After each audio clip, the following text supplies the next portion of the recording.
Welcome to the Creative Right Now podcast, an experience for writers of all levels to help you elevate your craft and learn key insights and details from industry experts, published authors, and working writers. So that way you can really take that writing to the next level. We started a little on the later side today, so thank you for bearing with us. We're super excited to kick off this podcast.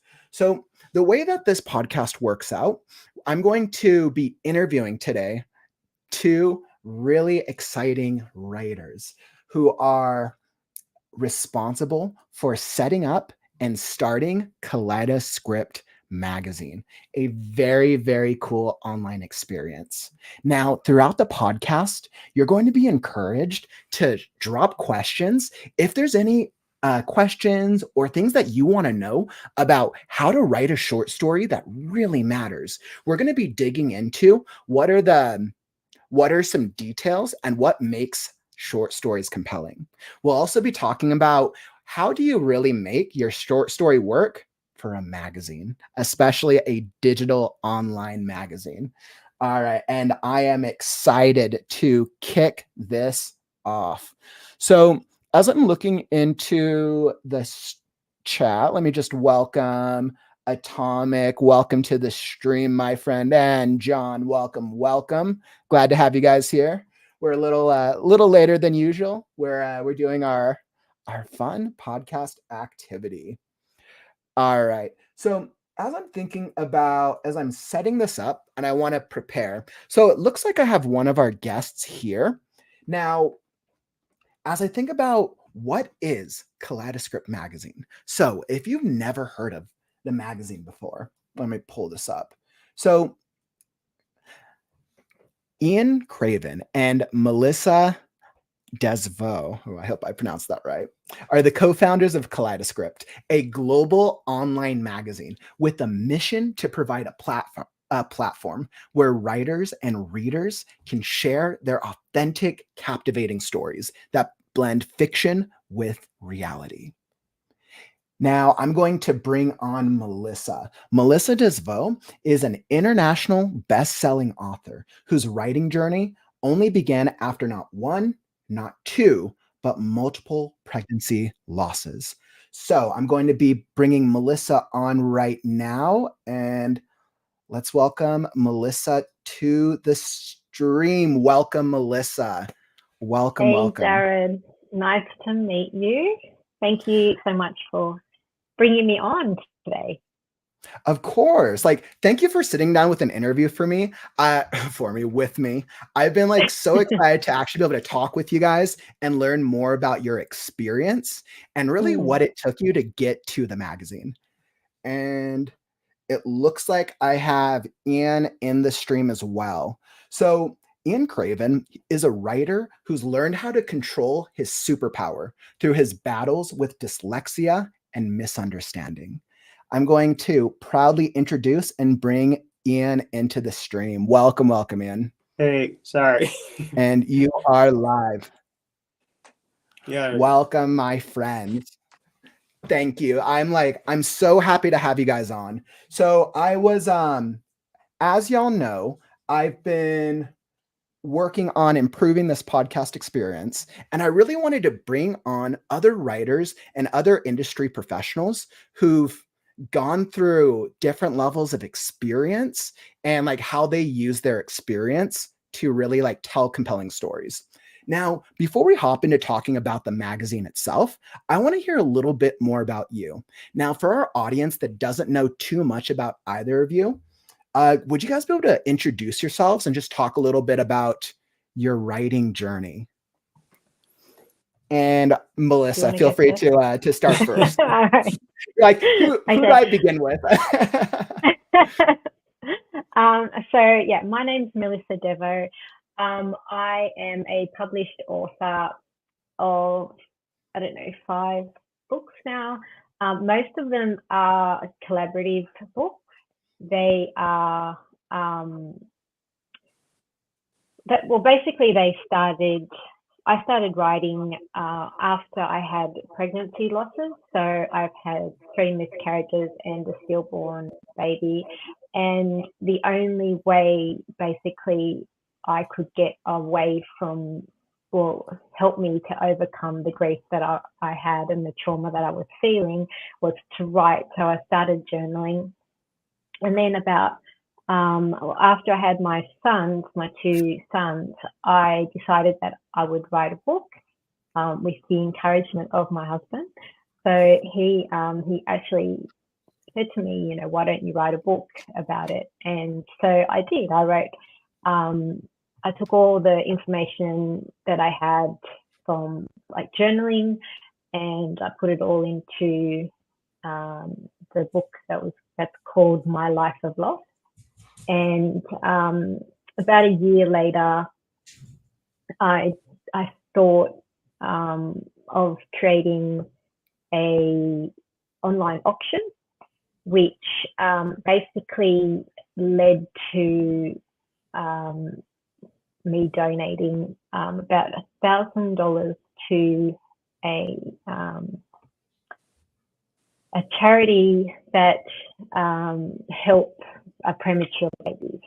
And then it just sort of, it just Melissa, like, I couldn't even imagine what that experience must have been like for you.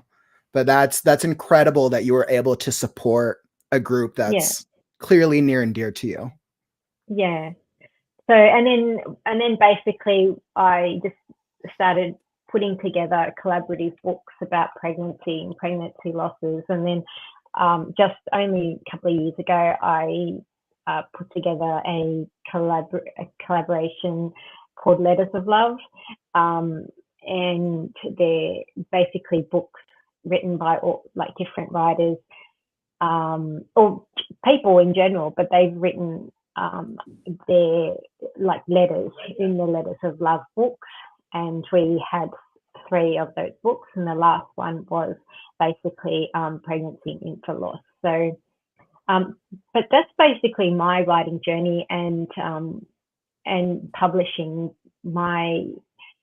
I've published a lot of books for clients as well, so I kind of know, you know, the ins and outs of publishing, and that's how I actually help people now publish. So it was from like just writing this little book to actually helping now people publish their own stories, and which is really cool. So Oh, that's really sweet. Thank you so much for sharing. And like, I definitely want to learn a little bit more about your journey, but and I want to hear like what's your story? How did you get into writing?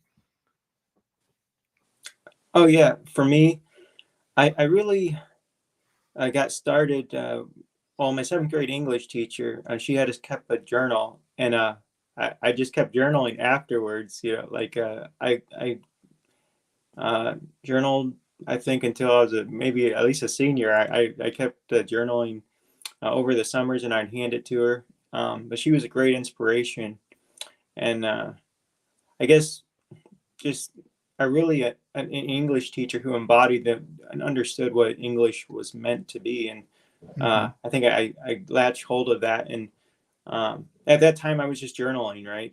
I wasn't even writing stories except, about myself or, my sister or whatever, this happened over the weekend. And a lot of another part of that, of my journaling though, was my ideas or my thoughts, because people, they don't understand me. So I could journal, my life, but then I also journal my thoughts, and I consider, the paper is like, this is my best friend, the friend that doesn't talk back, and you can write on it, and it listens to you. So that's kind of that perspective. And just through growing up. And then I believe my English teacher, she wrote, because she would still write back to me in my journal, and she told me to write for myself.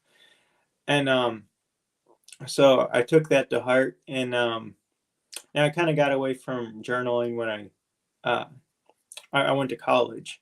Of course, I had to continue to write as a freshman, and that college experience really pushed me to develop my writing, even if I didn't know it was leading me down a creative path of storytelling. I knew I had a really vivid mind. This is about 11, about 2011 or so. I had this vivid mind, so I tried to write a story, and it just became an image, just more of a scene, and it wasn't really a story. And I was kind of, it's like I tried, but that wasn't, it didn't come of anything. And I realize now, if I would just kept going with the story, it would have, become something. But now, one of my main struggles I'll mention, between high school, well, actually all through my life, even in college, was the sequencing of my writing. So if you're my English teacher and you get my paper, oh, it's a mess, and I'd be like, first paragraph, and then You're like, five good paragraphs, but this luck. paragraph is Have fun. This is the rough draft. yeah, yeah. So I was always getting criticized, and my paper is being marked up in red. So now I'll mention in my high school, and then this followed me into college, where I had instances where people were like, "Oh, this is really good. This is good writing," and I was like, "Oh no, not me! Like my English teachers, they mark that stuff up in red," and so it took me some convincing. But I had this moment finally in college where I wrote something, and one of my friends, her name's Karen, she's like, "Oh, this is really good," and she even showed it to, like, wasn't my advisor, I guess, at the time, and or you have a college advisor, for your courses, um, and she's like, "This is not Ian Craven. Like this is, because you're kind of stingy on actually writing your papers, right? You got to write a certain way, but when you have that ability to just write." And so that caught something, in me, to, like, made me realize, okay, that enough's enough, right? I actually started. Well, I met someone online, and we did a roll call kind of thing, or role playing game, not a game, but a story. She was one character and I was one, and so that Online kind of role-playing helped me forums, embody that. great. They are a Yeah, great way for newer writers and younger writers to practice storytelling. yeah. Absolutely So recommend if you're still getting used to writing. yeah, so that hooked me, and as the story developed, recognizing her as one character and myself, and then she would give me images or give me pictures. Like, Google became my best friend. I was looking up all these fantasy pictures, and a picture is worth 1,000 words, right? So that really sparked me. It ignited me, and then my friend Will, he is a best friend. He's an English major. He really helped me with sequencing in my uh, in my writing journey, Mhm. in 2010. But when I got to writing, like, I started bursting out writing this novel, right? Um, and I shared it with him, and he saw my potential, and he's become such a big influence and impact on my life and my writing journey. And now my degree is biblical studies, but it was never focused on to be literature, and so Mhm. he's an English major, so he's a great influence. But I kind of felt beside myself, like, I'm not a professional, Aw. and that's where I got into my networking with my Facebook group. I created a Facebook group for Mhm. writers, right?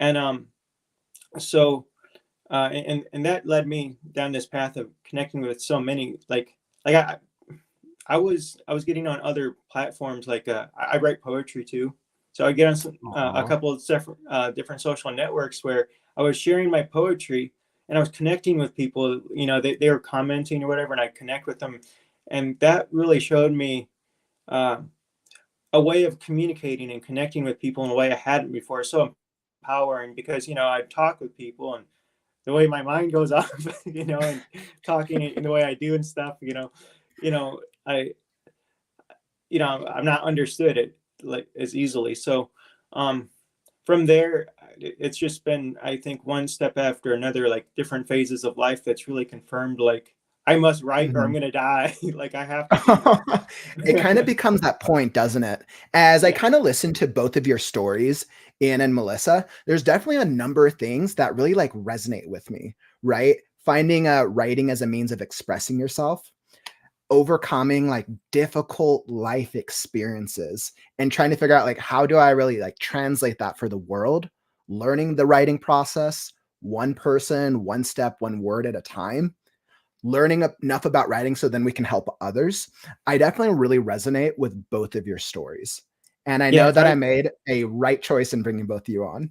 Yeah, if I could comment, people want to write, and they need that motivation of like how to write, and besides the craft itself, because creative writing, it's not exactly something that you learn, even though there's some methodology behind knowing whether you're a plotter or a pantser or whatever, those different kinds of things. But it's really finding the reason, why do I write? Like, well, what is the purpose? What is the drive behind it? And I think for me, it's that mode of communicating beyond myself, beyond like just being able to have a conversation. It's like, this is what I can leave behind. And I think like for Melissa, she has her story where it's like, oh, I have something here and people need to hear it. And so for me, I have this creative, vivid mind, and that's why I went towards fantasy and all these different rich expressions. And then you and me both, Ian. You and me both. So, there's a reason we live in fantasy a little bit more. Yeah, and then Melissa, she's more on the nonfiction side, right? And that's where that's part of the meaning of the magazine, where we connect. Because there's power in storytelling in a general sense of what it's meant to be for us as humans. As you're like talking about like storytelling and writing, I have to ask you guys this, because I ask everybody this. What does creative writing mean to you?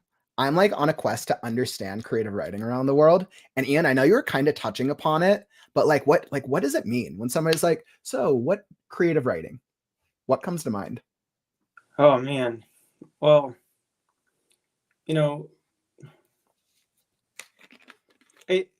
it's so deep, because it really, we've got at most 70 years, maybe 100, and how many of those years are we able to put ourselves into our work, and we're able to leave something behind and be remembered in a way that's going to impact history. And that's really sweet. Yeah, so like I'll put it this way. I helped somebody write a story once, or not a story, but well they had a paper on literature, and they had a particular topic, and I was like, how about you do it on women, and it was about being a woman, and the subject of being married, and so like we can see like and back in history where women weren't as free, right? And like more like let's say a traditional expectations of of what's expected in marriage and life and so on, right? And now we've kind of progressed to being more independent, or women have, and of course men have their roles have evolved as well, right? And so anyway, she had to write her paper, and she got done with it and she shared it with me. And I was so amazed, because I realized, you can read a story, you can read a nice classical story and see the message of, how was the woman portrayed, how was the man portrayed, and how was society viewed in that time. But when you actually take a look at literature across the span of time, you see a narrative of where we were and where we're at today, and what that means, like what so sometimes in history, right, we hopefully we learn history so we don't repeat it, and sometimes it's that larger right, like hopefully we learn from our mistakes, right? Yeah, maybe not, and sometimes it's that larger narrative of being able to study the literature to be able to see like the different, like the progression of like, here's where we were in the 1700s, the 1800s, 19, and then leading up to like the 21st century, and here's how women are treated today. And it could be any form of topic, right? But we're able to see this progression of different ideas and how they evolve and what they mean to us, and through that we're able to step back and be like, so like if there's certain flaws or whatever, like things that we're dealing with in our own society, those are those things that we can look at literature to help us to see those holes, and then see how, like in our everyday actual life, what do we need to develop, what do we need to implement to make our world stronger and better. Does that make sense? You know, so It like absolutely the does. I think it's I it's learning from your experience, right? And how that's yeah, going to kind of evolve with your writing journey. yeah, And like Melissa, what and about you? Like how has your writing like evolved for you? And then like what does it mean? Well, I mean, I was never a writer. So, like, Hmm. Ian started when he was younger, but me, like, I failed English. I was, I was like a terrible writer. I only like actually started when, I started the journaling. So for me, I have progressed a lot since then, and really, it's only been, I guess, the last 16 years, I suppose.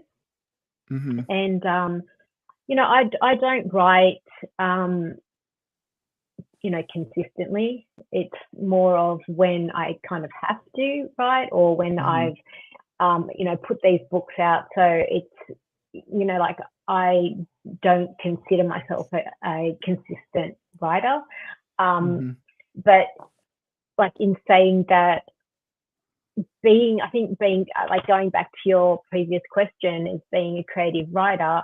I think it's just everybody's got a creative mind, right? So whatever Hmm. you're going Completely to agree. talk about, or whatever Agreed. you're going to write about, it's going to be something that's come from your head. You're going to be writing it down, and kind of like a movie, right? So Hmm. it's something that you can picture. So like, when you um, are writing, then you're sort of, I guess, writing what, for me anyway, you're writing about what happened in that moment. So like, in particular moments that I really recall happening in my life, they are the Hmm. most, I suppose, transformative, and they're the parts where make a big impact in the writing, and then I can sort of bring that into, to make the impact on that person that's reading the story as well. So, I mean, I guess creative writing is just, just something that's, it happens, whether it's a nonfiction story or, a fiction story. It's something that's come from your mind. You're creating it in your Hmm. mind. So, creative, right? Yeah, I would completely agree with that. I think this creative writing is a combination of like the style, like this inner style based off our experience and our perspective, Mm, in addition to our learned skill. So like I'm of the belief that creative writing as an art form can be learned, but not everyone's going to be a Stephen King, or not everyone's mm, going to be a George R. R. Martin, so to speak, right? But I think that we can learn how to improve our storytelling step by step. And then that mm-hmm, combined with our own unique style, when we really employ like a positive mindset and all the things that hold us back as writers, those combined help us tell the stories that we want to tell. I am mm. of like the crazy belief. I'm like the one, probably the weirdo out there, who I don't think there's any bad stories out there. I like now I like I know I will get I know I will get flack from this from people. I don't think there's any bad stories out there. Now somebody might be like, but Kauffman, I've read a lot of garbage before. And I'll be like, my challenge is that it's the way that you frame it, right? Because I think if you Mm, say something is a bad story, it minimizes the writer's goal and attempt for what they were trying to accomplish. We don't always take mm, into consideration where a story is at in the development process when we're creating a story, right? And I think mm. every story can be improved. We've seen so many like published stories out there which are great, a lot of published stories out there which are not so great. But I think it's as long as we're aware of like why doesn't it work, and then we're working to improve that, whether it's for that one or whether it's for the other one. So I really Mm, try to like, okay, we can all get there. We can all get to a better level. Absolutely. yeah. And Um, I think, just like touching on that is where this magazine that we're going to talk about sort of came in hand, is like with the stories, that I've put together in these books,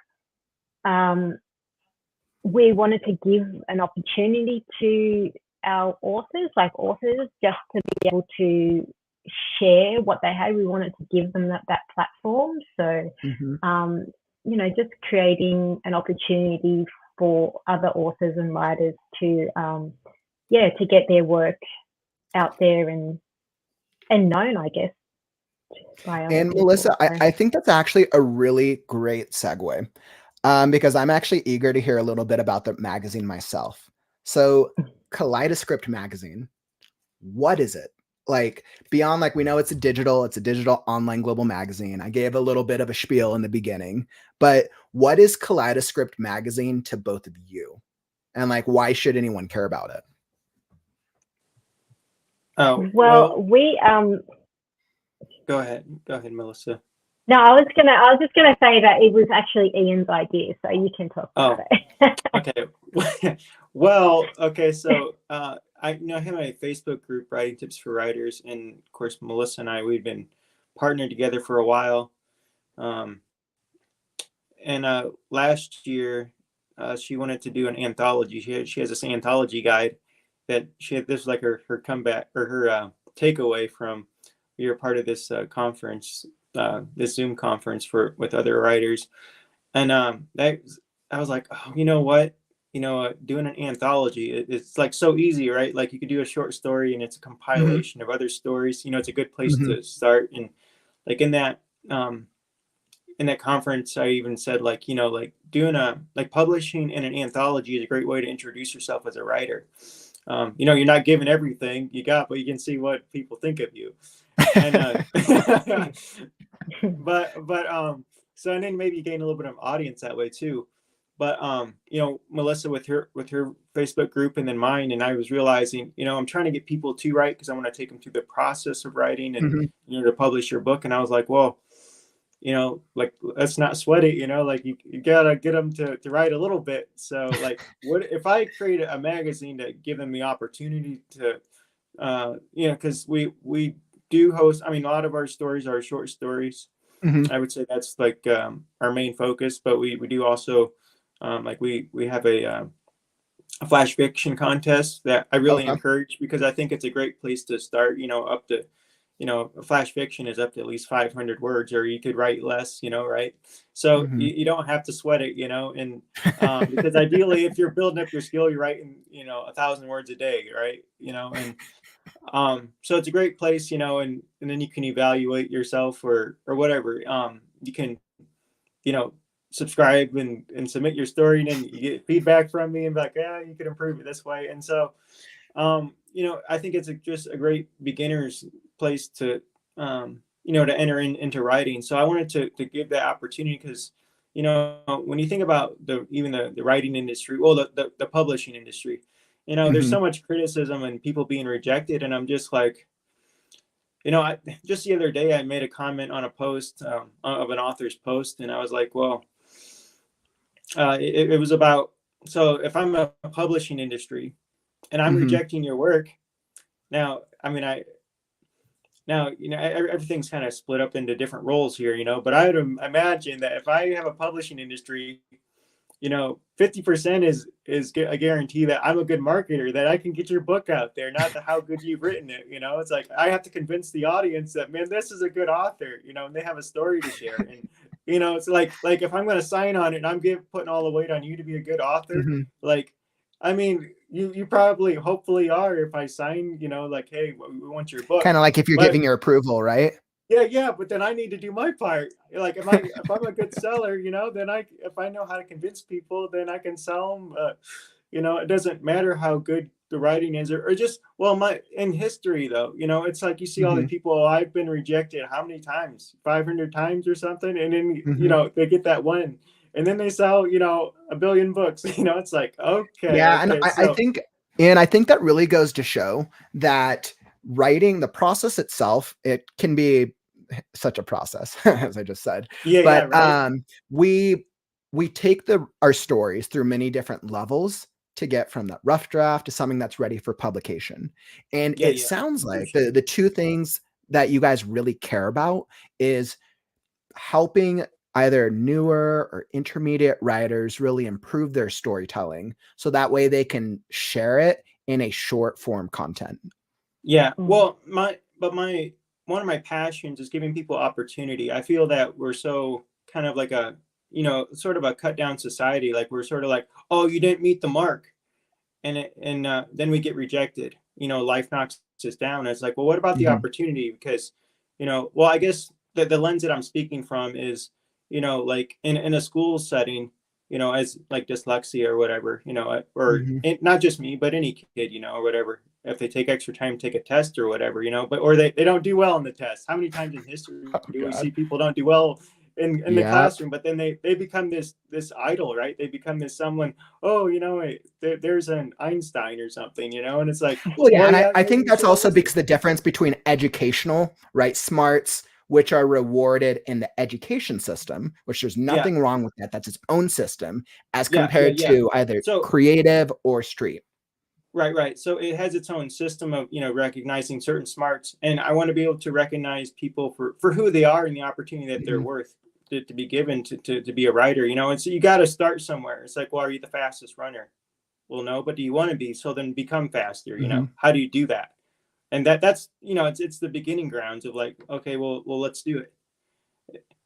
Oh, that's so sweet. I love your guys' mindset. I remember, Ian, when we first connected, we were talking about like writing inspiration and motivation and the journey and what it takes. What about you, Melissa? What's that like inspirational, like writing thing that you want readers to get out of the magazine yourself?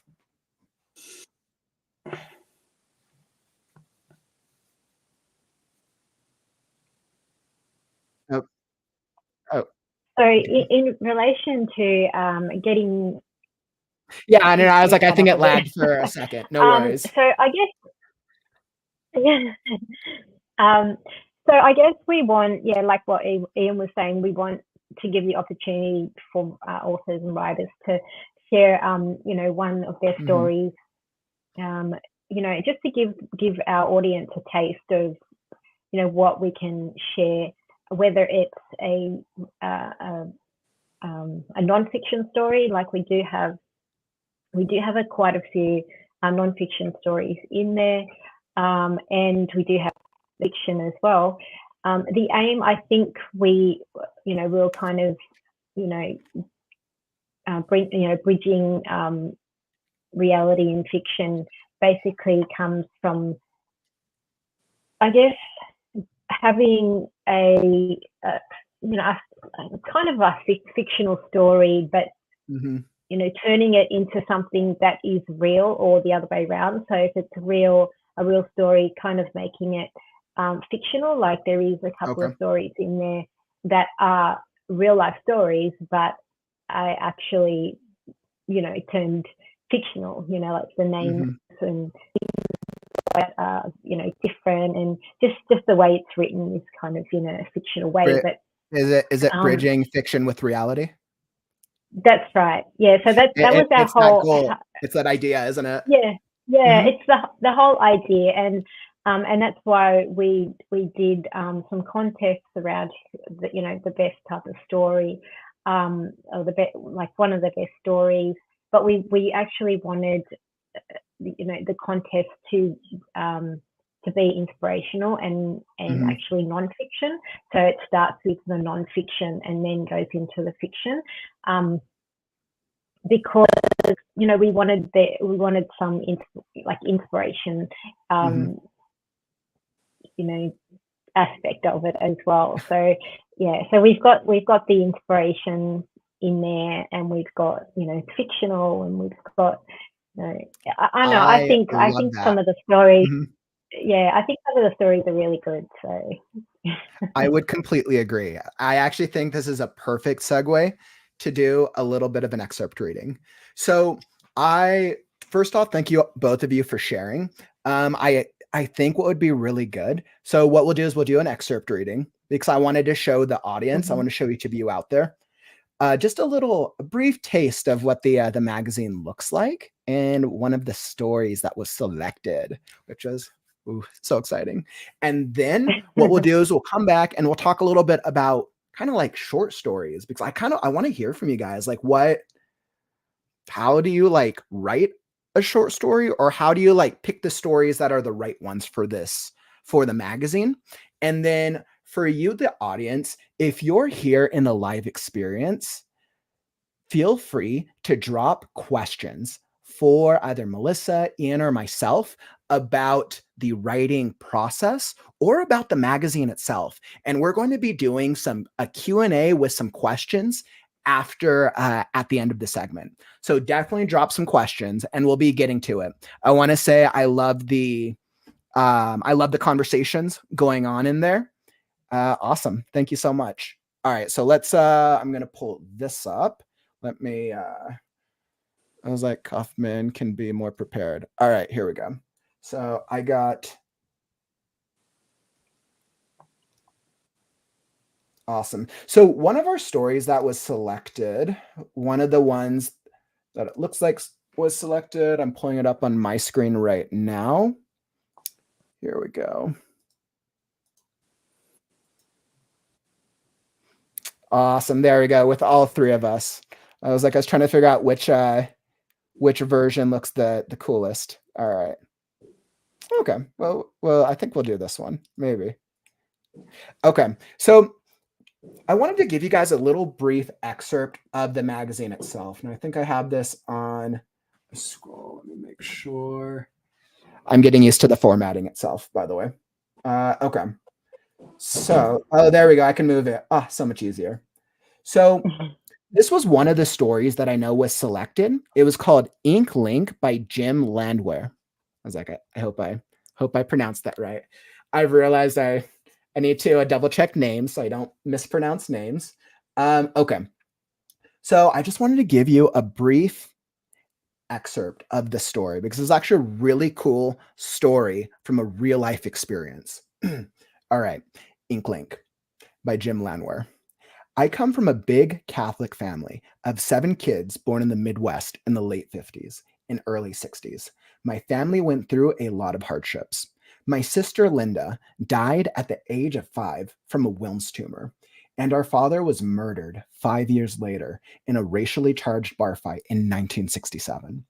At the time Dad was killed, we were living in the housing projects of St. Paul in what looked like a desperate situation because my mother was left to raise my 5 siblings and me. Fortunately, we had a strong, fiercely independent mother who managed to work us out of the housing projects into our home that she purchased in 1969. We lived in that house for 15 years, providing a foundation for establishing the core of our sibling relationship. We ate dinner around the table several nights a week and celebrated holidays and birthdays together. We somehow managed to do it all while sharing bedrooms and miraculously a single bathroom. The shared grief over the loss of our father and sister brought us together in ways that might not occur in other families. Despite constant bickering and infighting between us at any given moment, Mom constantly drilled home the fact that we were a family. She always said forgiveness, respect, and grace were our holy trinity. Like any family, we had our share of trials, breakdowns, and rebelliousness. We dealt with spilled milk, household chore disputes, and let's see if I can get that, and even a few run-ins with the law. I imagine that comes with putting 7 humans under a roof, no matter where you go. But at the end of the day, we had each other's back. Now, I'm going to end the reading there. I wanted to give you guys a brief excerpt, and you have to see this picture. This is the coolest picture ever. Oh my God. I absolutely love that picture. But definitely, so if you want to check out the magazine, this is one of the featured stories in it. And to learn more and read the rest of the story, it's part of the magazine's subscription of the new issue that just launched today. Oof, that was exciting. All right. I hope I was able to do the reading a little bit of justice as I figure out the formatting. I was as you guys. Yeah, we're getting there with the formatting. What was that? I said, no, we're still figuring out the formatting ourselves. So it's all good. No, Yeah, no, that's super cool. I think it was more the formatting on my part. I'm trying to figure out, I'm like, okay, how do I enlarge this the right way so I can actually like see what I want to see? Yeah. But that was awesome.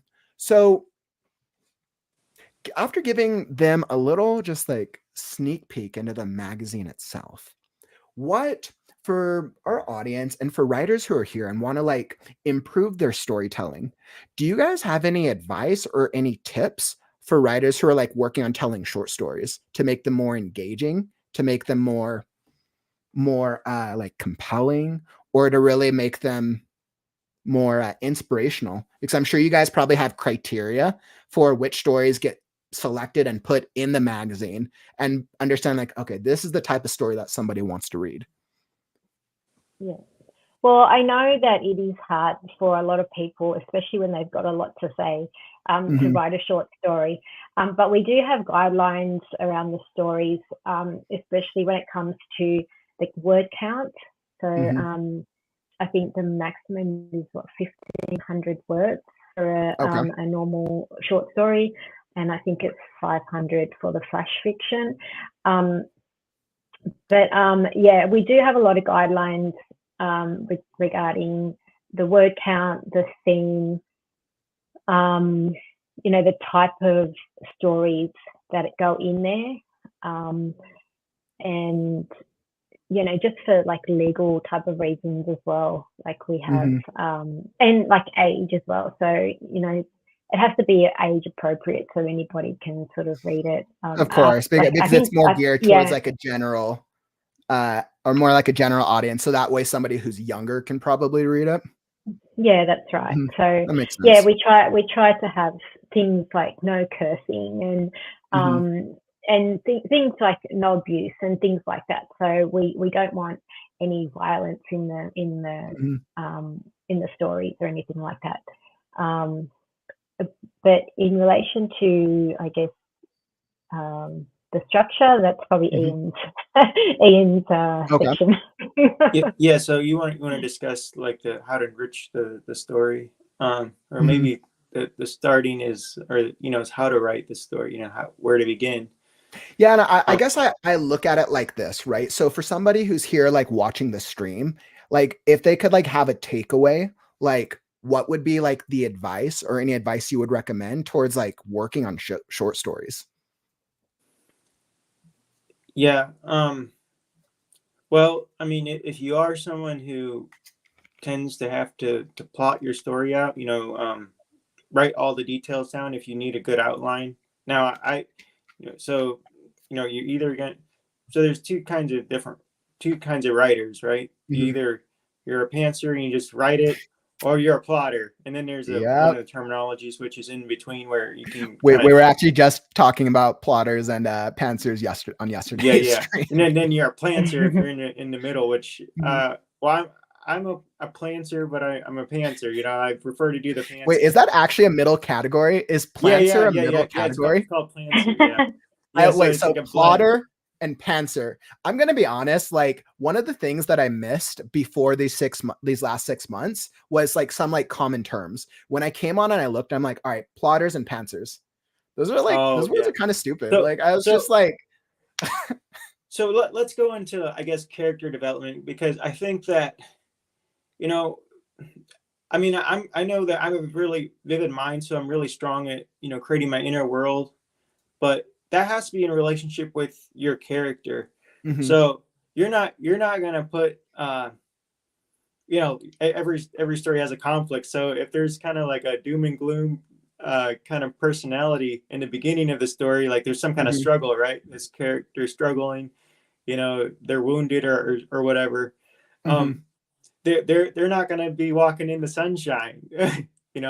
It's going to be a dark and dreary evening, maybe, and maybe they're talking with the best friend, which is that best friend, are they good influence? Are they bad influence? So it's like, if they're good influence, that could be a sign of hope in the story, a kind of a foreshadow. If they're a negative influence, it shows some kind of stronghold, that they may go through the story together, and maybe that best friend is like their worst enemy, you know, or what would become their worst enemy. Yeah. So it's those kinds of dynamics. And so you need to know your character. I'm very good at like just being kind of mechanical with my characters when I write.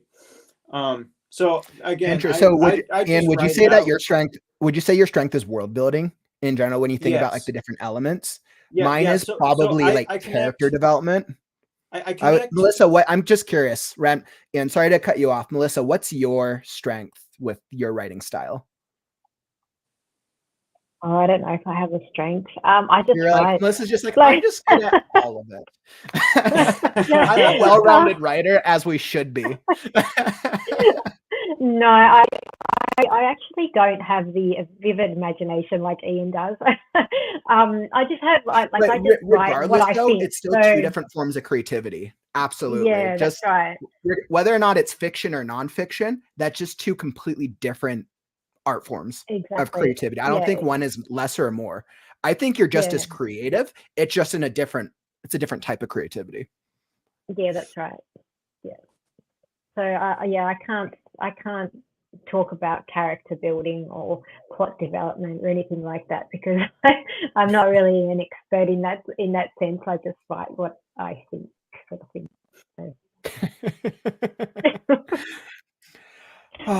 Well, excellent. So like, first off, both of you guys, thank you for sharing that. I was like, I could talk about writing and creative writing literally all day, every day.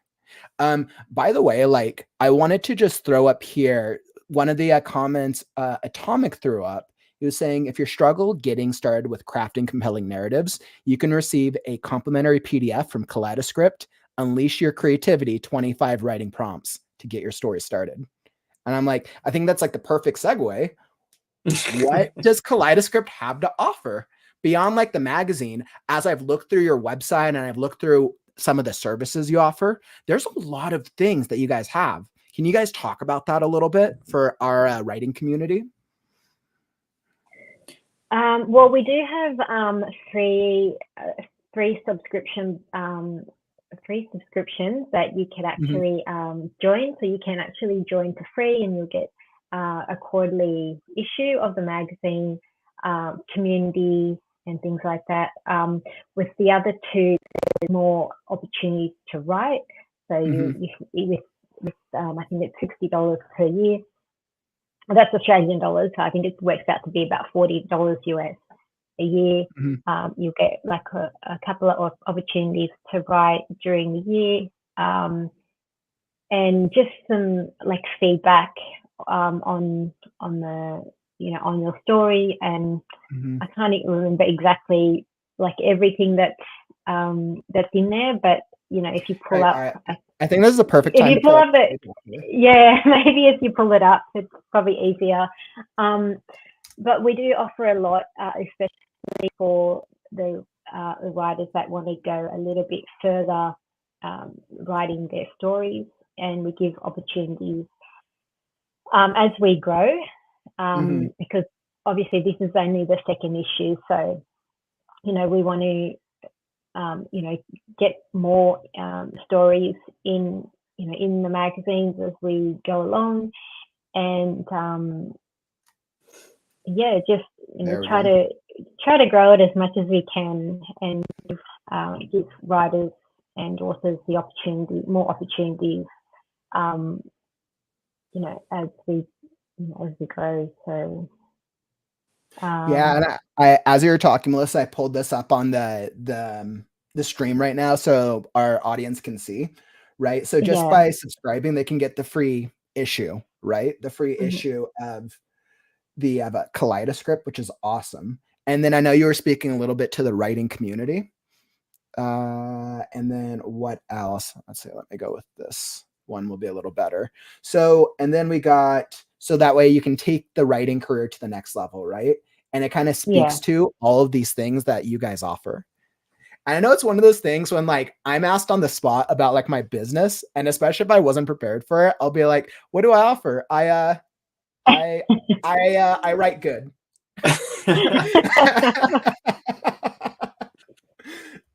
But I was like super excited because I'm like, it sounds like you guys have so much to offer just by being a subscriber, right? So Mm. do you guys have some subscriber only, you have some events, it looks like engagement, and I know you spoke to feedback on the story process, along with the promotion of your published work.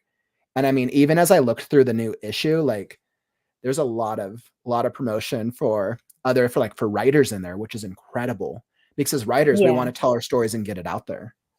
exactly. Yeah. Mhm. And we have a blog as well, and when you're featured in the magazine, or if you win the contest, then we actually send emails and we put it on our blog. Yeah, and we just try to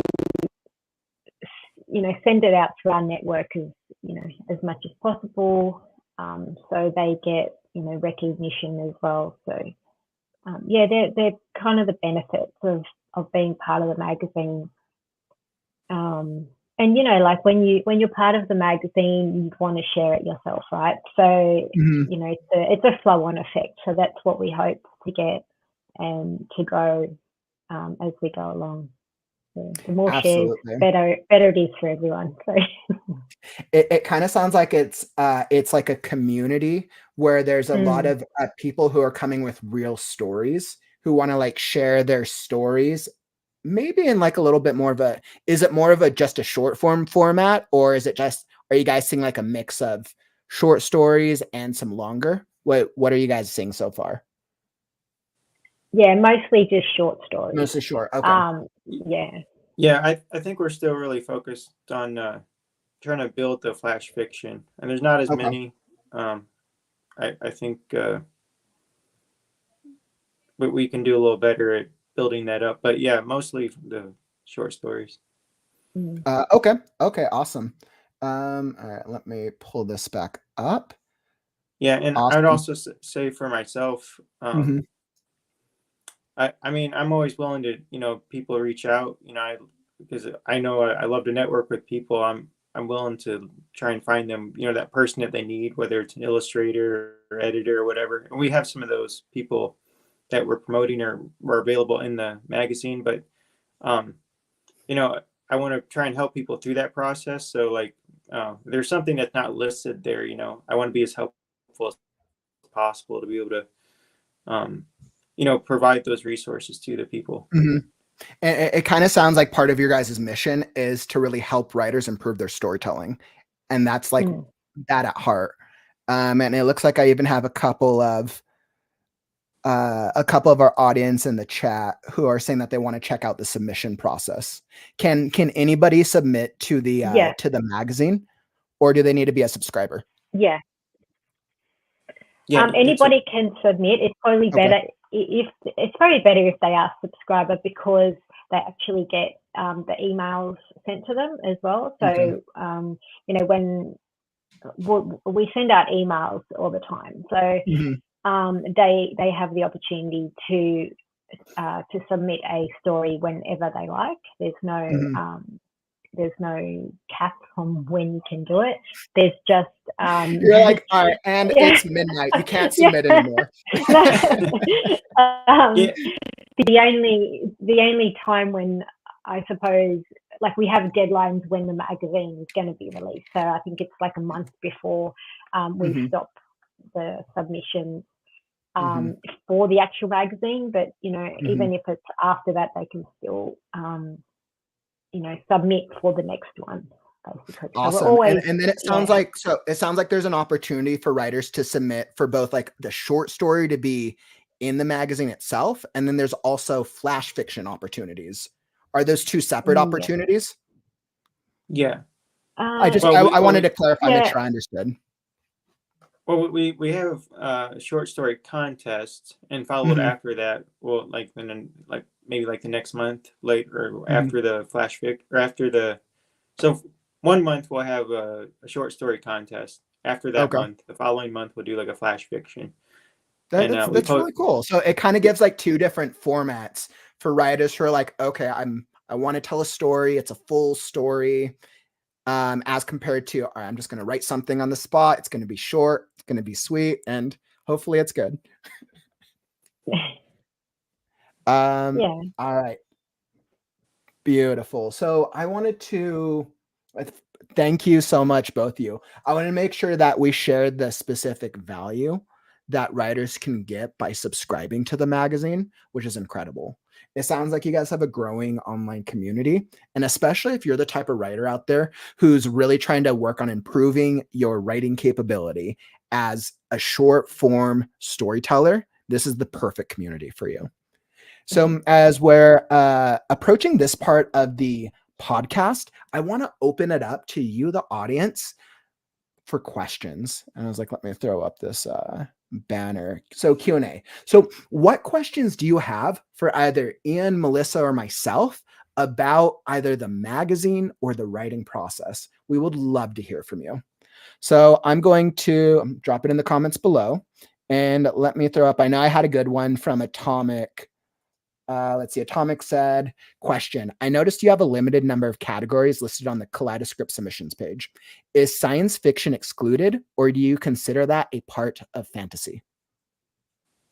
Oh, no, I would say that's still part of fantasy. Okay. So do you consider it like fantasy / sci-fi? Oh, yeah. It's always, huh? No, I was just going to say that the whole point of the magazine is to bridge fiction with reality. So if there's a science fiction aspect to make it real, then we would include it. So we do read all the stories and make sure that they do fit like the type of magazine that they do fit the magazine overall theme. So we still, if they want to write the short story, then we are still going to consider it, but we would let them know that it's either not, it's for the magazine, or it's not, and we would give feedback regardless. So gotcha. Okay. Yeah. So the writers who submit, they're going to get feedback, which is great. Yeah.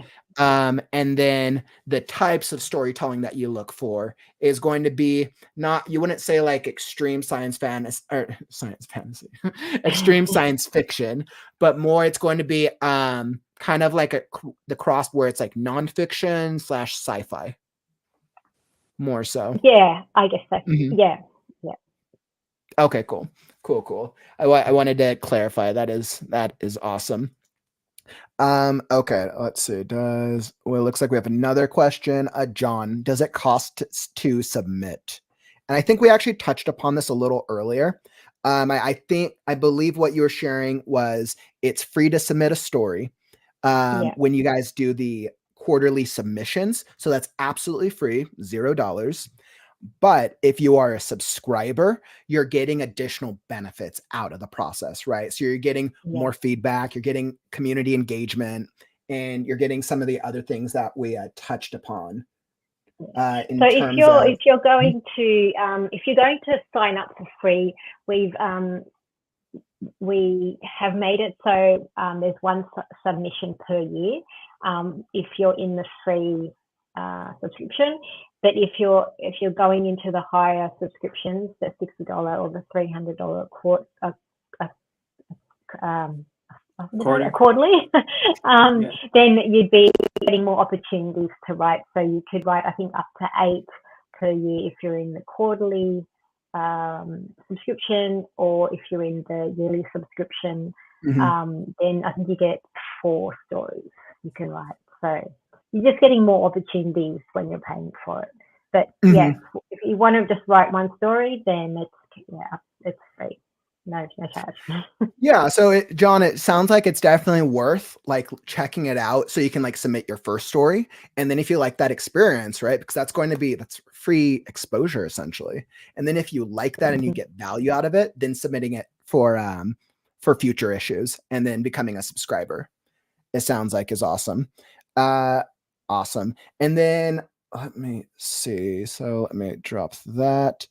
Another question from John. Do you publish self-published works? This is actually a great question. So if something's already been published, can they submit it as a story? Or maybe if they've also, let's say maybe they posted it on like another social media platform, like maybe they posted it on Medium or on a blog. What's that look like? Yeah, that is actually part of our subscription guidelines, as we prefer original work. So yeah, if you've got original work, it's preferred.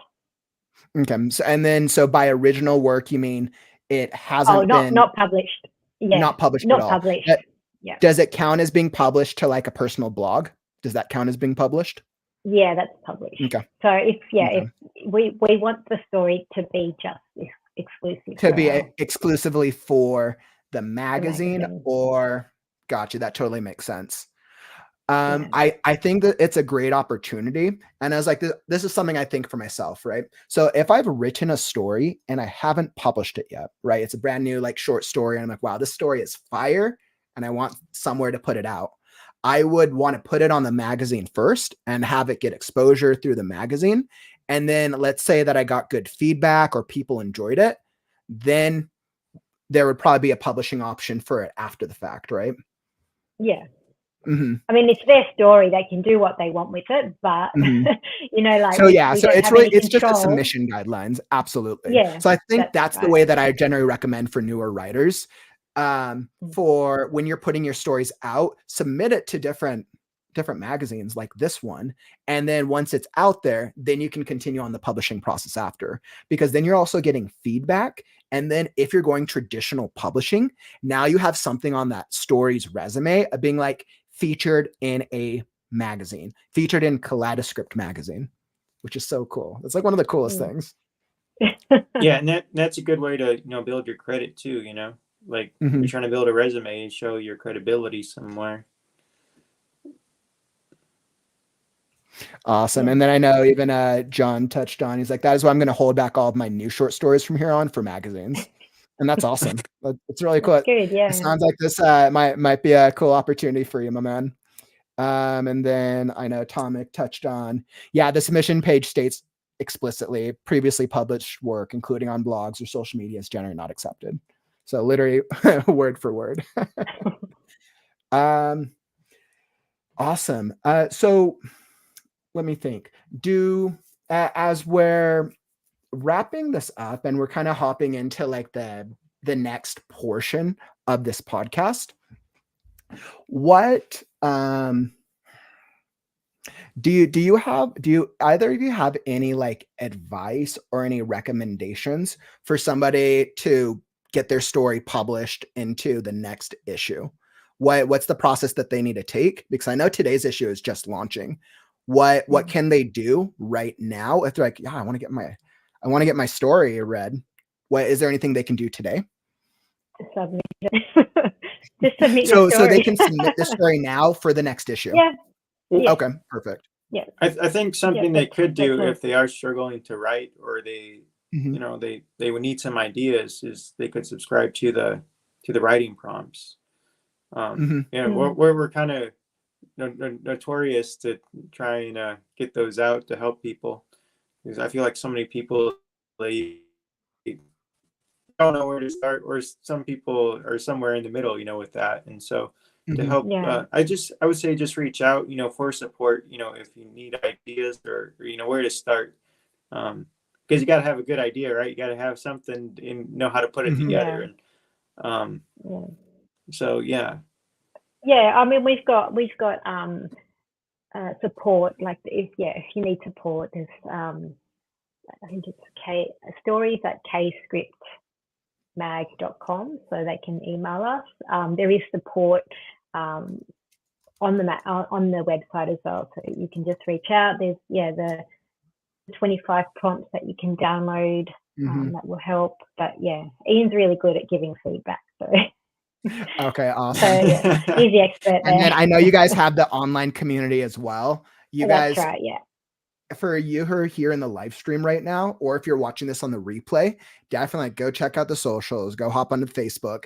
I've actually linked all of the information below.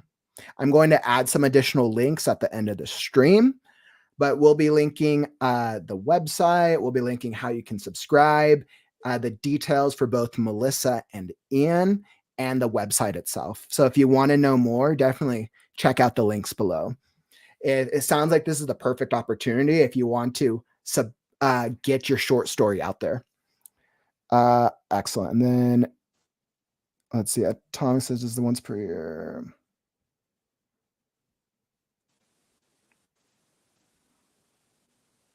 Let's see. I want to make sure that I understood this. Does the once per year for free limitation apply to submissions or, oh, that makes sense. So let's say a writer submits their story and it's not selected. Can they submit an unlimited number of times with the free option? Or can they only submit once?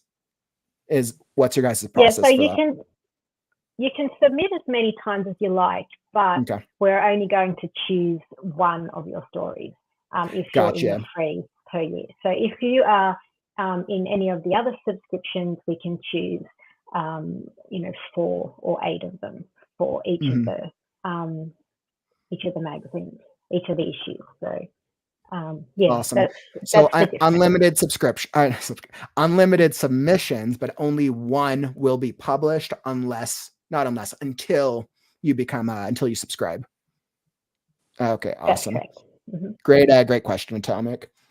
All right, excellent. Well, those were some really good questions, and I'm glad that we were able to talk through some of the logistics with the magazine, because I think this is an absolutely great way for writers to be able to share their work. I know I get a lot of beginner and intermediate writers through my own stream all the time. And I have writers who are working on stories and then maybe they get discouraged or maybe they get busy with life. And then their stories just never get put out there, when all it takes is just looking it over a couple of times, getting it edited, and then putting it out into a magazine so that way they can share it with the world. And then if they need help, they can also join your community, which is awesome. Let's see. And then, okay. So I have one really good question for you guys. As I'm tying off our podcast, I have a really great question. And by the way, if you're here in the stream, we're going to be doing our daily writing exercise. I'm going to be doing our AI GBT prompt exercise shortly after this. So stick around and, we'll get to write something fun. Let's see. Actually, before I get to the question, I had another good one. Let's see. Gela Sebastian was asking, if I submit my story, does this mean that I am not allowed to share it with other platforms, or is it still under my own rights? So let's say it's been submitted, right? And then it's been chosen to be in the magazine. Then they can also, after the fact, share it on their other social medias. Is there like a time limit? How does that work out? So once the story is published, so we'll choose the story and we will let the author know that their story is going to be published in the next issue. Once the story is published, then they can share the magazine on their own socials. But we just ask that, they don't post their actual story on another magazine or in another magazine or on their own blog or anything like that. We would like them to share the magazine that their story is in. So definitely share the magazine. Yeah, and that totally makes sense. Because their story, I don't think there's any reason not to share the magazine. If my story was in a magazine, I'd be like, dang, the entire world's going to have the magazine. I want them to see the magazine. That's the whole point, right? To get exposure. Yeah. So Gala, I think. So I think absolutely. So once you have submitted, assuming that it gets accepted, you can share it to other platforms. But the ask is that you're sharing it as the magazine itself. Absolutely. And then that you're also not definitely publishing your own, it. Yeah. I mean, the story is still under your own rights. Like, we can't take that away from you. But it's just, I mean, if you want to publish it afterwards, that's, totally up to you. But yeah, we just ask that before you do that to just give us a heads up that it's not published anywhere else. So basically, don't publish my story in your magazine and then go to your competing magazine and publish in them as well. Yeah, exactly. Okay. So perfect question. Okay, it's like I have to ask this. I have to have the fun, creative question for all my guests. So, and I know I haven't shared this question with you previously. If tomorrow were your last day on Earth, and you could leave behind a quote for all the writers in the world, what would the quote be? For all the writers in the world. For Oh, all man. of the writers out there, for the aspiring, the unpublished writers, the published writers. And you want to What quote would you leave them? Just right. I have to go to my Instagram to. But Melissa, did you say yours was quote just right? Yeah. Well, you know, why? Because you know, a lot of, like, I have come across so many people that say that they're not authors, they're not writers. You know, when you publish a book, that's when you become an author. I'm like, you know, when you write, you're still an author because you're writing your own thing. So, you know, I just say if you've got something to share and you've got, you know, you want to put you know, a message out into the world, then write. Just write it and share it with the world. Like, just do it. Put your story out there. I love that. It's very straight and to the point. I absolutely love that. Sometimes we get so lost in, you know what, trying to be creative in the words, when really, like, the goal is just write. Just sit down and write already. Awesome. And then Ian, what about you? Yeah, so I wrote these words the other year, and I put it on my Instagram.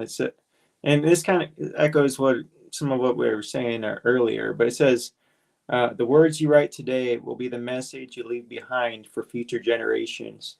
And so that I really resonate with that because, you know, like I was talking about, you know, what you write, and then, you know, you're leaving that behind. You know, you're capturing history for someone else to look at and to, you know, come after me, right? They're going to stories, what I the works that I've done. And are you still there where you're cutting out a little bit? You see, right? You're able to spin. Yeah, and can you repeat that last part? You were cutting out a little bit, so we missed what you were saying. Oh yeah, can you hear me now? Yes, okay, yeah, so, a little better. It looks like the reception. Yep. Yeah.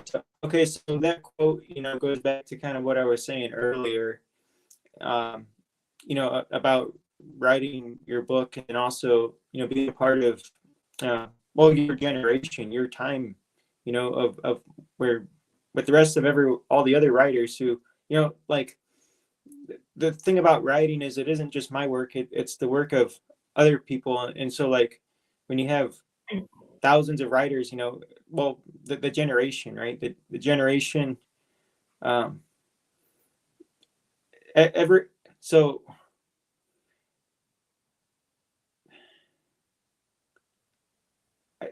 it's important for me to release my own work, but also to remember the works of other people as a whole, because we're all telling a message together, not just.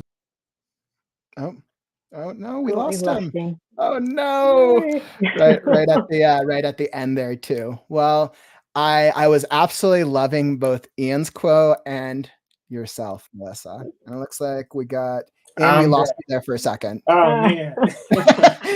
That's like the moment you're about to say something really inspiring, and you're like, and that is the way that the world should. Oh yeah.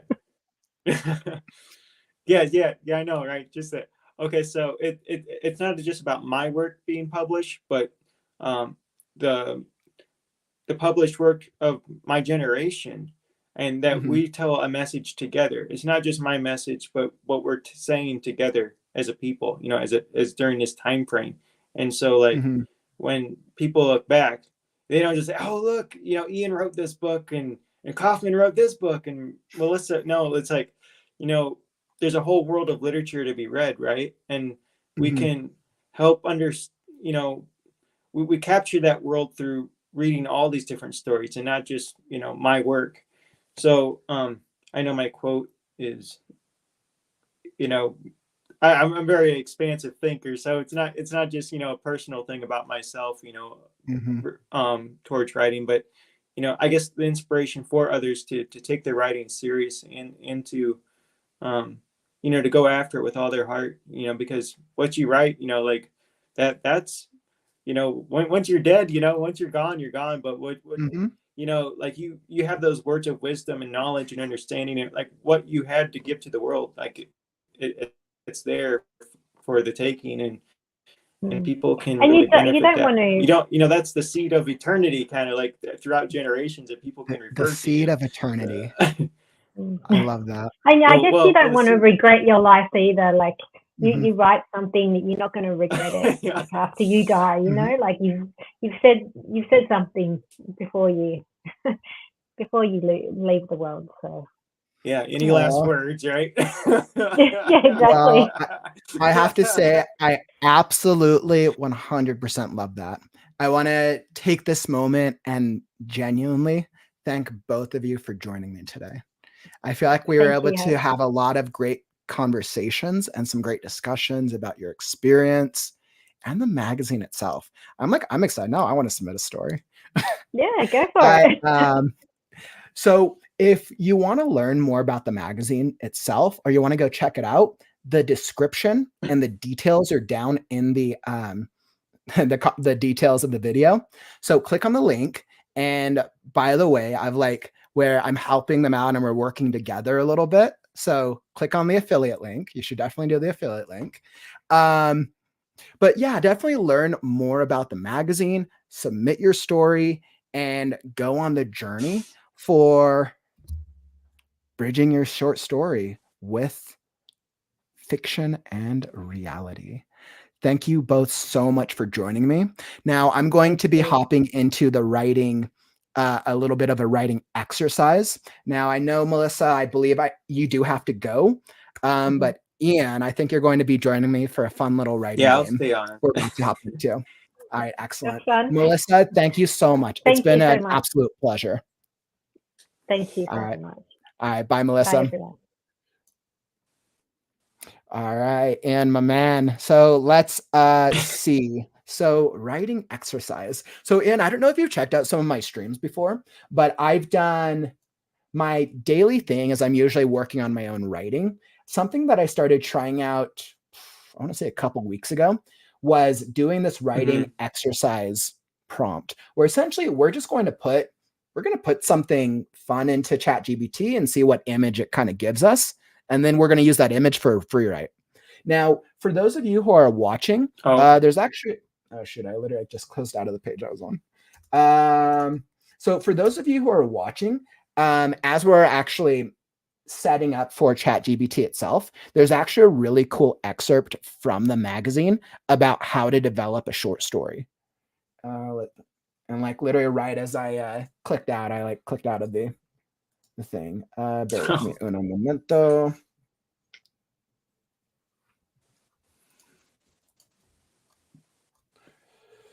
All right, and let's go to the magazine. And I just need to pull up the page, but it looks like it's a cool little description. And while I'm finding this, do you kind of want to like talk about like what the thing is with Jack and the Beanstalk? Oh yeah, yeah. As I'm kind of pulling it up. So yeah, Jack and the Beanstalk. I thought of the other day, you know, Jack and the Beanstalk is a short story. It might be flash fiction, I think, though for the word count. But you know, I thought, well, it has the basic elements, the basic structure of just, you know, there's not an immense amount of detail, but it has all the little parts to it that make a story, and someone has to the craft of writing. You see the little parts, you know, it's like less is more. So you have to see like the bare bones and just like the little bits of it, you know, of what it is before you can go into some big high fantasy, you know, novel or whatever, and think you're ready for that. Because it's really like building that muscle, and you know, from the bottom up. So yeah, and Perfect. I And watched it looks like I got it pulled up here. Okay. So like essentially it looks like you're showing how to tell like a short story. And I know this is in the flash fiction section, but it looks like you're kind of sharing some best practices to build a short story with some like common storytelling elements for writers. Yeah. It actually Using Jack and the Beanstalk, which so is everybody knows the Jack and the yeah, Beanstalk so story. We all know the boy who yeah, was poor. He went up the beanstalk, stole the bean. Was it a bean? I think it was like, or was it like it an was egg? a beanstalk. Remember, he steals Yeah. something from the giants. What was that? Oh yeah, it was a beanstalk that he climbed. Yeah. I remember he gets the magic bean. He go to grow the beanstalk. He goes up the beanstalk, steals something from the giants. I forgot what the thing was that he stole though. Yeah, there's three things. There's was it the golden goose? Well, the goose that, or no, what's the chicken? It's a hen that lays golden eggs. There's a harp, and I do believe That's the other one right. was a bag of gold. Yeah.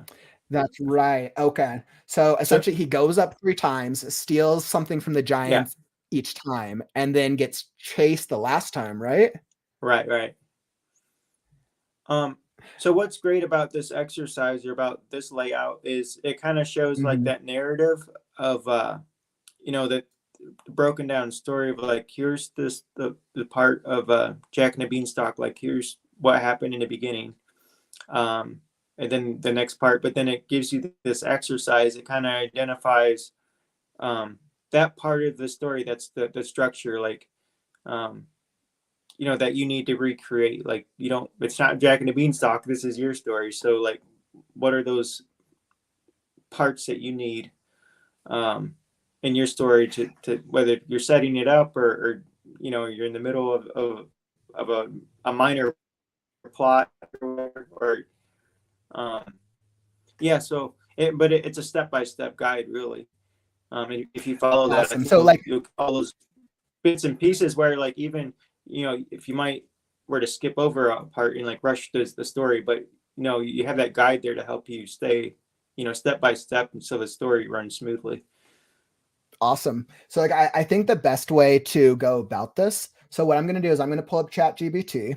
We're going to put in a prompt, and then if you're here along with us and you're joining us in this little game exercise, it sounds like whatever like idea comes to you, you can pick a part of the story, and then maybe we'll like focus on the exercise for that specific part of the story.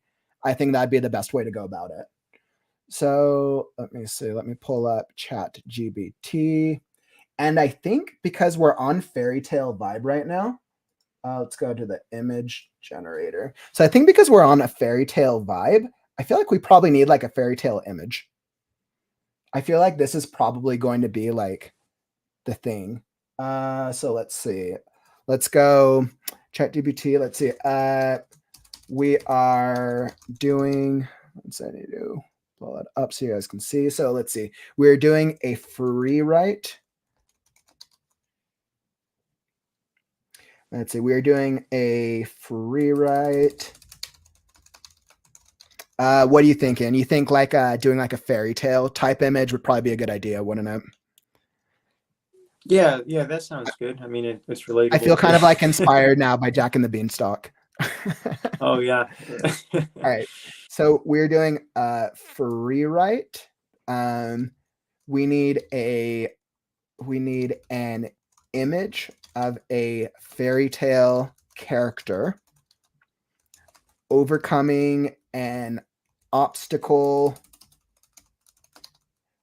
Yeah, I would say generally I would do like a character and an obstacle. So we need an image of a fairy tale character overcoming some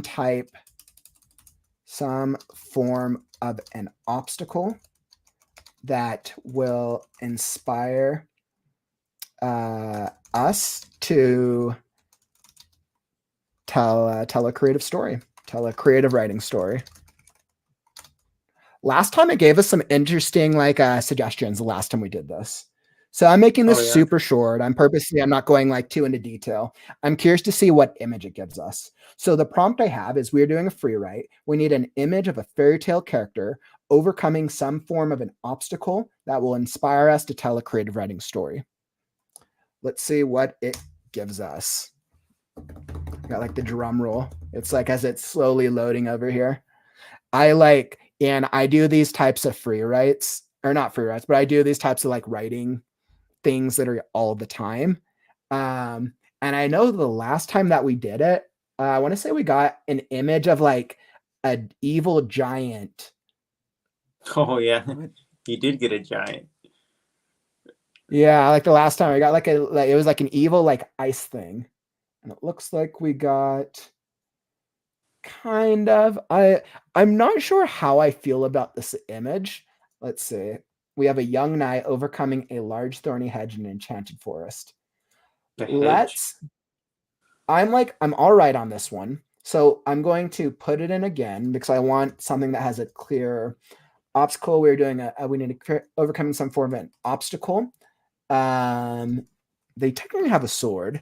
Include a magical object or an antagonist stopping them that will inspire us to tell a creative writing story. I'm going to do one more. I was mixed on that one. But it was kind of colorful. He's fighting the flower from Jumanji, you know. We're like, all right, so the short story we're writing is out of Jumanji. All right, so what I'll do is I'll give our viewers, we'll give them two options. Oh, that one's cool.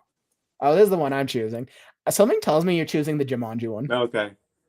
Okay, yeah. yeah. And do whichever one inspires you. So let me see. So let me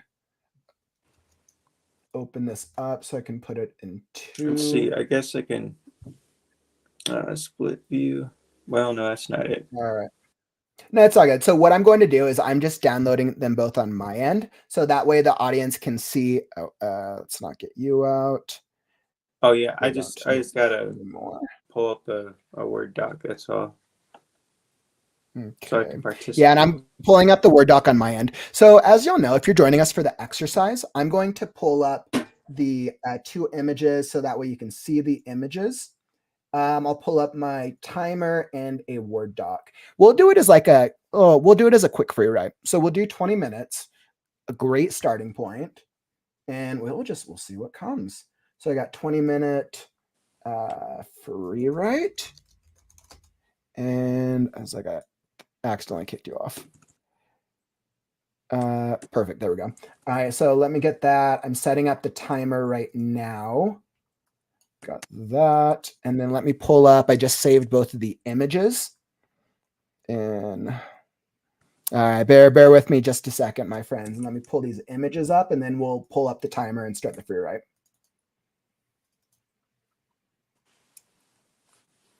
Excellent. And then let me pull open Microsoft Word.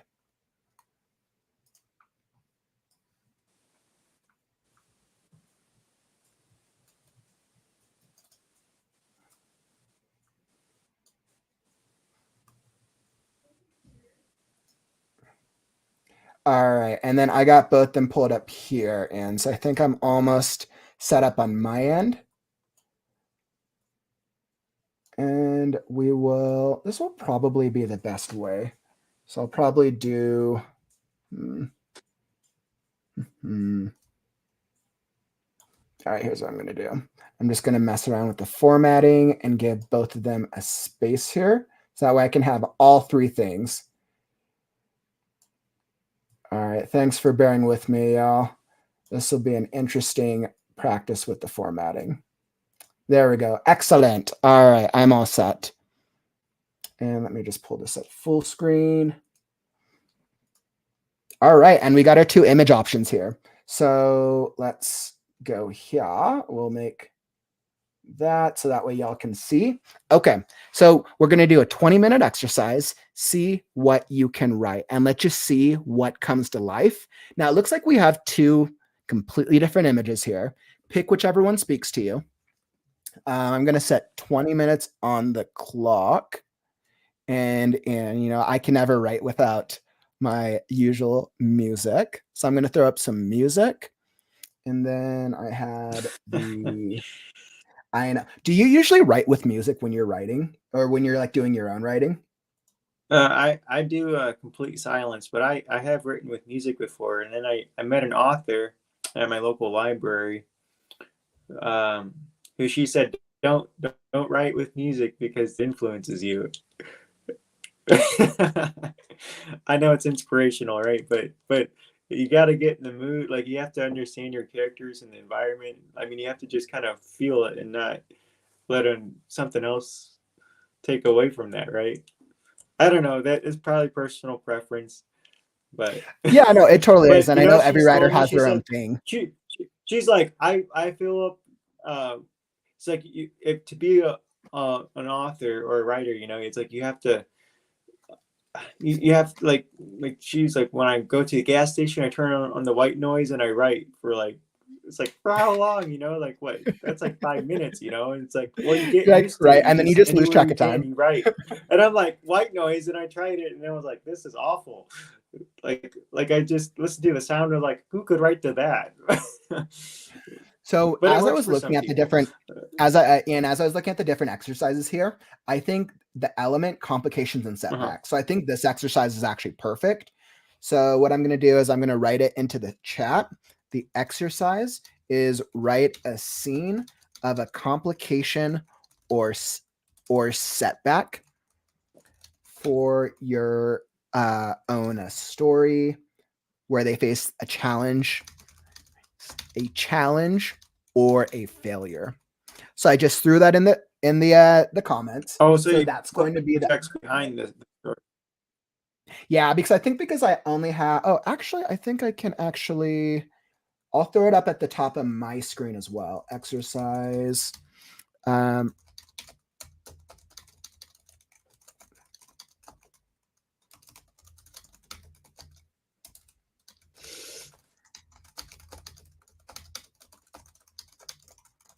perfect.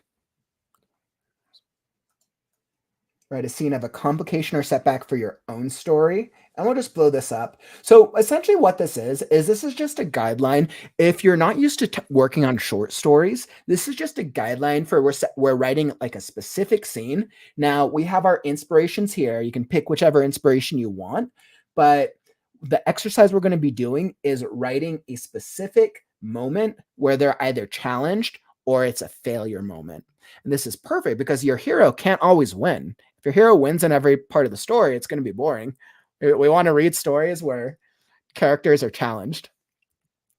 Awesome. And it looks like we have a couple people. Atomic is going to be using Dan Harmon's story circle for this free write. Dan Harmon's structure. Have you ever seen Rick and Morty in? Oh, I've heard of it, but I don't think I've watched it. It's like a popular animated show, but one of the writer Dan Harmon came out with a very popular like writing method where I think off the top of my head, I think it's if you start a story with a very like crazy moment, it's how does it circle back on where the crazy moment started? I believe it's Atomic. You might have to help me out here. It's been a second since I've looked at that story structure. Okay, but we are all set for the exercise. I'm going to throw up the music. We got our very own Atomic Elf playlist number 2. Perfect fantasy vibe, as always. 20 minutes on the clock, and we'll just see what happens. And it's time to write now.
You just keep going.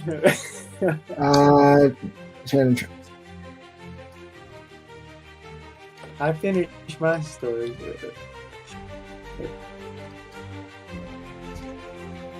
Awesome. Okay. Whew. I knew I was at the last line there.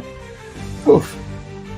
All right, let me throw up. It's actually a full story. Woo! All right. That was quite a writing sprint. I was actually very surprised. I think I told a fully realized scene. Oh. I definitely told like a fully, absolutely realized scene in my story. Oh my goodness. I was very surprised by what I came up with. And I'm going to read through mine really quick. You're more than welcome to share yours as well if you want, but totally no pressure. No pressure. Sure. I'm going to share mine. You're not going to believe it. So I'm going to share mine. You're not going to believe it. Excellent. Okay. So I went with the mirror creature. I was like, I had to like that like sorceress spoke to me. So, okay. Yeah. And if you're here in the stream as well, I hope you were able to get some good, right? I hope you came up with a cool little story. I was very inspired by the sorceress picture. Okay. I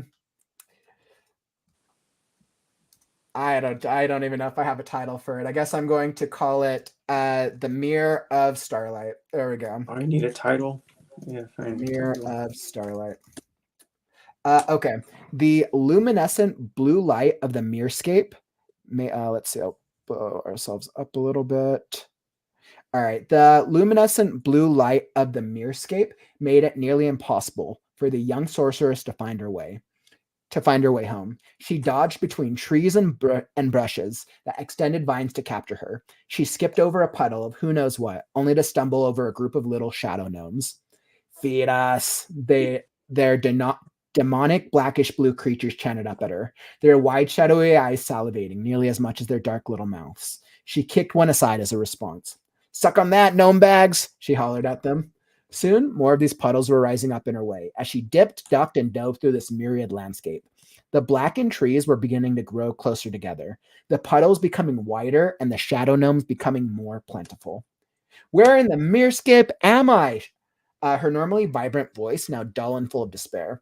The forest grew tighter and tighter around her as she skidded to a halt, realizing something had changed. At this rate, she would become a reflection of herself in no time. And if she became a reflection, the prince sure wasn't going to be saving himself anytime soon. What a buffoon. However, she let herself get talked into this mission was still beyond her. The young sorceress realized she was pulling at strands of her normally luscious blonde hair. Great. And she was losing her hair at this rate. You're going to be the death of me, Merlin. She punched a flying shadow gargoyle out of spite. Wait, when did they show up? She realized an entire flock of the little demons darted in between the trees, racing to catch her and entrap her here. Merlin's back, she cried out before kicking herself back into a full-on sprint. She raised her wand in the air and circled it in a wide arc until a blue mist seeped out in every direction, turning the closest shadow creatures into specks of starlight. She stuck her tongue out at them. Suck on that, star magic, Merlin, she muttered to herself, her normal vibrato returning to her voice at a newfound determination. And just like that, there it was in the distance, the wooden candlelit body-sized mirror. It was there welcoming her. At last, she could get out of this entrapment and continue on her journey. She elbowed another shadow gargoyle, trying to latch onto her. How marvelous a bathing would feel, especially a magical bathing. She giggled at the thought. She got closer and closer to the mirror. All it took was to move through its reflection, she would be returned. Out of the corner of her eye, she spotted the horror float down. Its reaper-like cape and evil blue eyes and mouth lit up as it watched her sprinting towards the mirror. It reached out towards and flew to the very same mirror with an all-knowing look. The horror must know its speed was unmatched. The sorceress gritted her teeth. So close, she had to think of something. When in doubt, hit them with the wooden end. Her mentor's words rang in her mind. She looked down at her wand, a tear reaching her face. If it meant survival. The horror was nearly at the mirror as well. She was within jumping distance, but it was going to block her way. She did the only thing to think of in that moment. She grabbed her wand gingerly, cast the spell she was well known for. Twilight attack! She screeched as she flung the wand at the horror. The creature watched the wand flying at it, expecting an attack. The wand, however, did the only thing possible. It landed straight in the horror's eye, temporarily blinding it. The young sorceress leaped through the mirror. She heaved a sigh of relief, and she skidded to the other side. She turned to look back at the mirror, only to realize with horror as the creatures on the other side were now laughing at her. She had entrapped herself in the wrong mirror, forever to be lost in another mirror universe. Oh. I was like, I came up with the twist. I knew I needed a clever twist to make it worse, because this wasn't a climax and it wasn't an early. This was what I think the exercise was like a midpoint, like an obstacle where she definitely failed, right? You think, I was like, okay, how do I create something where it's a failure? She failed. She just made it worse. So that was my story. I clearly had way too much fun with it. I get into these free writes sometimes and I'm amazed that I'm actually able to tell a fully realized scene. But sometimes I do free writes and like nothing really good comes to me. But Ian, I would love to hear your story. What did you come up with? All right. So I feel like I drug on a bit, in the beginning, but it gets better. It gets better. Okay. So I didn't have a title for this. I think this is a great Totally no portion. worries. I'm a completionist. I have to like title everything. Yeah. I didn't. I should probably call it Vine Princess, but I put Princess Vine. So Okay. whichever works. But I wrote, a young prince was banned from his kingdom and cursed that he could never marry the future princess of his dreams. Suited in his armor, he fought the vines of the forest that spun themselves around the trees and threatened his own existence. For these vines were no ordinary vines, but they were alive. The vines had a spell on them to keep the young prince blocked from leaving the forest to enter his kingdom. In the night, the young prince slept in the tall trees, for if he slept on the ground, the vines would wrap him whole. One morning, when the prince was walking through the forest, he encountered the vines as he neared the hedge of the forest. With all his might and determination, he did not give up on striking the vines down. It was love for the princess that beat in his heart that kept his hope motivated to see her again someday. He would fight for her and never give up. The vines wrapped around the young prince and outbloomed the most beautiful pink flower. The prince lifted his sword to cut off the head of the flower before it could eject a sharp needle from its pistol. From the mouth of the flower, it cried out, I beg that you have mercy and do not kill me, my prince." But it was too late. The prince smite his sword against the vine, and the pink flower lay wilted on the forest floor. The vine also fell completely dead in the forest. Finally, the prince would be able to escape the forest, but before he walked on, he looked down at the flower, curious and much to his surprise that the flower had spoken to him. The prince picked up the flower. The flower whispered, "I was your beloved flower, your princess." The evil queen put a spell on me and turned me into a vine that would forever attack you until death fell upon you. I had no control over my actions towards you. I was bound by the curse to kill you, but you have defeated me. To this, the princess wept and grieved in his heart over the beauty he once beheld in his soul. He would. How could such wickedness deceive him? He would go on to kill the wicked queen.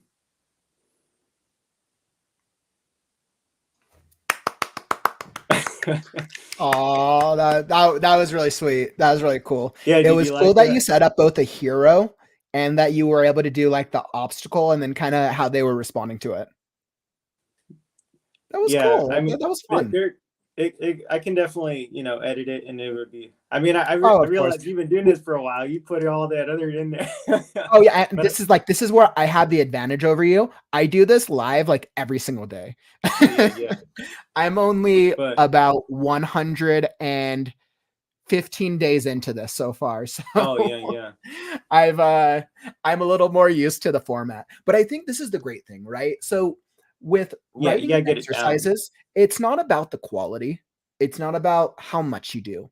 It's about the core idea of just I'll throw ourselves. It's literally just about the core idea of have an idea and create. Right. Yeah, I think that's really all Yeah. that it is. And Yeah. like, And as long as later you're on, having taking fun, that's time really all to that matters. carve it. Yeah. We could probably re-edit our stories like 100 times and come up with much more fully realized short stories. Yeah. But I was Oh, noticing, yours, like how, well, I mean, that's kind of, I think the beauty though, right? Of being mhm. a writer, like when you learn to kind of expand your writing, like to just to add all, it's like salt and pepper shaker and then other spices, it's like, all right, I got a good Uh-huh. blend now. Whenever I do free writes and whenever I see something, I like the image free write style because it kind of gives me an idea to base it off of. Something that always works for me specifically is I look at the image and I'd be like, okay, so this image wants you to expect a certain thing. In the instance of like the sorceress image, it's literally wants you to think, right, that it's about a sorceress who's about to fight this rogue thing. So I always ask myself, if I want to do something creative, how do I set up a scene where I can subvert their expectations? Like they're assuming it's about a sorceress fighting an evil character, but no, I'm going to do something different by having her actually be trapped in a mirror within a mirror and make it worse. So I try to think of like, I start with what's the idea of what is the thing that the audience doesn't expect or the reader won't expect, and then I form Mhm. the story around that idea. Yeah. So I have such a fun time doing it. But I know we've been on here for a couple hours, and I think it's Yeah. about that time. Ian, I just want to say like thank you so much for joining me on this experience. Thanks for the interview itself. I feel like we were actually able to dig into some really fun stuff about short stories, about the magazine, and then thanks for joining me on the free write. I'm like Oh glad we yeah, got it to was write great. together. I loved every I, part I of it, really. I think that's one of the cool things of like an online format of getting to actually write with other writers through the digital Mhm. format. So I wanted to thank you. It was really cool having you on today. It was great having Melissa as well. If you're here in the stream, let's see. By the way, so if you've been here with us, let me throw this up. And if you found any value from the stream at all, don't forget to tap that follow and subscribe button. Follow the channel, and you'll be alerted when I do more daily live streams, more videos, and more shorts to really help you be a better writer. And if you want to learn more about like the magazine, you want to learn more about KaleidoScript Magazine, you want to learn like, okay, how do I like submit a story? How do I go through that process? You can start submitting a story today. Maybe you wrote a really cool free write today where you're like, you know what, this could be a cool short story to submit. So if you want to learn more, details are going to be down in the video description. Check it out, especially here on YouTube on the Kauffman's Corner channel. Follow the links. Like I said, you're helping me out if you're following the affiliate link. We're partnering, and I really want to help these guys out because I think that what they're doing is absolutely incredible. And I really believe in helping newer and younger writers really tell their stories and put it out there. I believe in the mission, and Ian, I definitely really love what you guys are doing. No, thank you so So, much. Yeah, it's looking been such a pleasure to meet you too. of So course, yeah. I'm I'm looking forward to the future and what we have to come, and that's all that I got for you today, viewers. Let me throw this up. So tomorrow's stream, we'll be back to normal. I'll be doing my 5 p.m. live stream around 5 Mountain Time, somewhere between 5 to 6. Come join me for a very easy Monday, probably just some writing. I have some stuff to get into Last Scarecrow, and that is all that I got for you. Don't forget, writers, words are wind, but stories are forever. I'm Kauffman, and this is Ian, and I'll catch you on the morrow.